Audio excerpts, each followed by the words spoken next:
Oriri bũrũri ũkoretwo mũhari-inĩ wa mbere harĩ gũteithĩrĩria arutwo a mathukuru ma ngathĩ cia igũrũ na kĩgĩna kĩa Helb harĩ thĩinĩ wa mathomo mao. Kĩgĩna na kĩrĩa gĩkinyagĩra arutwo othe guothe bũrũri-inĩ. Makĩria kĩgĩna gĩkĩ nĩ gĩteithagĩrĩria na njĩra nene kũrĩ arutwo arĩa matehotete no mena wendi wa gũthoma, ũndũ ũrĩa ũtũmaga mekĩrĩre kĩo kumana na ũteithio ũyũ. We should be able to rescue the universities from their status now, and we will be able to ensure that all children are supported to study without discriminating.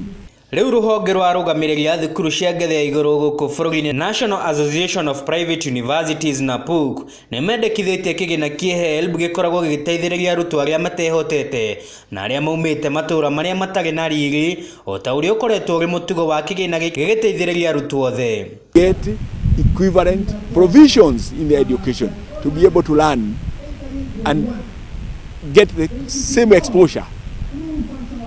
Because if we just put it like the community or somebody will continue financing, then the community will finance based on their strength. And therefore this child will get a different education from this other child. Yet maybe this child who is getting poorer level of education is also IQ is very high. So the child drops off, then we don't get him to be or her to become the doctor we want. Mwandĩki mũnene thĩinĩ wa rũhonge rũrũ Vincent Gaitho augĩte ũndũ wa mbere thirikari kũhĩtũkĩra bodi ya ũheani wa kĩgĩna wa ma universities nĩ ũbatiĩ kũmenya nĩ mũigana wa kĩgĩna kĩrĩkũ kĩa mbeca na kĩrĩa gĩbatiĩ gũkinyĩra arutwo. Augĩte thĩna ũrĩa mũnene ũkoretwo ũkĩgũmĩra mathukuru maya nĩ kũneana kĩgĩna hatarĩ gũbangĩra maũndũ marĩa arutwo mabatiĩ gũkorwo namo, ũndũ ũrĩa ũng'etheire mathukuru ma universities na makollege ma thirikari na ũnyihu wa mbeca.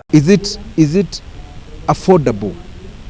So you're saying we need to relook. Placement must follow budget.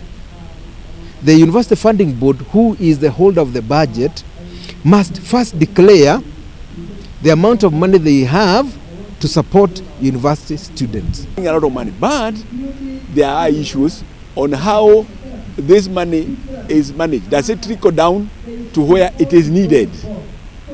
Those are issues that the government and all of us will need to address moving forward. Makineana na ripoti ya kamĩtĩ ya mwanya ya Presidential Working Party PWP thĩinĩ wa thukuru wa Shania mwena wa Thika kaunti ya Kiambu, mũikarĩri gĩtĩ wa kamĩtĩ ĩno Professor Stephen Kiama na ũrĩa nowe Vice Chancellor wa thukuru wa University wa Nairobi augĩte wĩyandĩkithia wa arutwo harĩ kũingĩra thĩinĩ wa mathukuru nĩ ũndũ wa mwanya na ũrĩa ũbatiĩ kũrongoreria mũtaratara wa ũheani wa kĩgĩna gĩkĩ. Who pays for that cost? Who pays for that cost?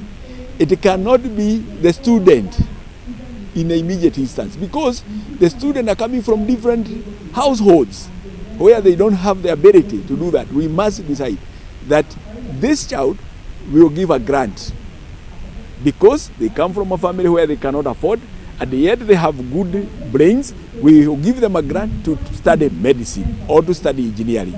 We will decide another one, will give a scholarship for this amount.